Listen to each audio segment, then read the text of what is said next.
នេះគឺសកម្មភាពការរៀបចំបិទសន្លឹកមាសចំពោះព្រះពុទ្ធរូបដែលតម្កល់ទុកនៅក្នុងសាលាធម្មសភាសាលាឆាន់វត្តឯកសទ្ធាដែលស្ថិតនៅក្នុងភូមិរងព្រួយឃុំអន្សាចំបក់ស្រុកកកូរខេត្តពោធិ៍សាត់ហើយព្រះពុទ្ធរូបដែលមាននៅក្នុងសាលាឆាន់នេះថ្មីនេះគឺមានចំនួន11ព្រះអង្គមានព្រះសិអាមេត្រី2ព្រះអង្គព្រះអង្គសីវលី2ព្រះអង្គព្រះអង្គបិណ្ឌបាត2ព្រះអង្គព្រះអង្គប្រទានពរ2ព្រះអង្គតែនឹង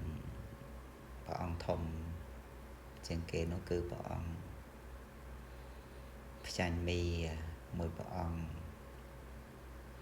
ហើយ2ព្រះអង្គទៀតនោះគឺព្រះអង្គទ្រង់គ្រឿងដែលសល់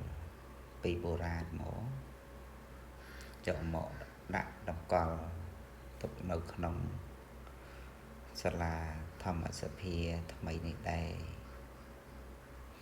ហើយព្រះពុទ្ធរូបទាំងអស់ព្រះអង្គនេះគឺ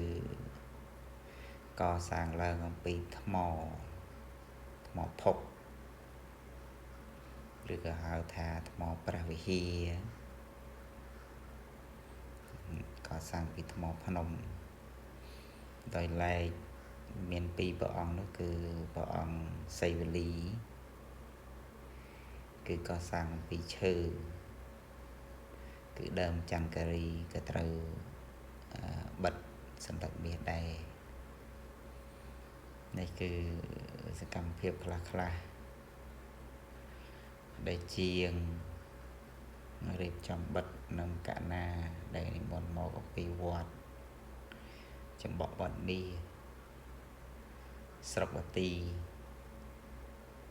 ខេត្តតាកែវមកជួយរៀបចំបិទនេះចិត្តហើយជាសន្តាពោហើយញាតិញោម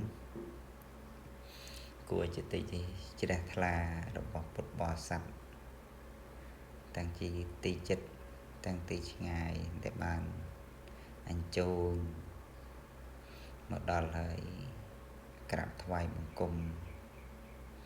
ចំពោះគុណនៃព្រះសម្មាសម្ពុទ្ធមានពុទ្ធគុណមានព្រះធម្មគុណមានព្រះសង្ឃគុណជាដើមដោយសេចក្តីគោរពដោយសេចក្តីជ្រះថ្លាពីព្រោះការកសាងនេះគឺឧទ្ទិសថ្វាយចំពោះព្រះសម្មាសម្ពុទ្ធទាំងអស់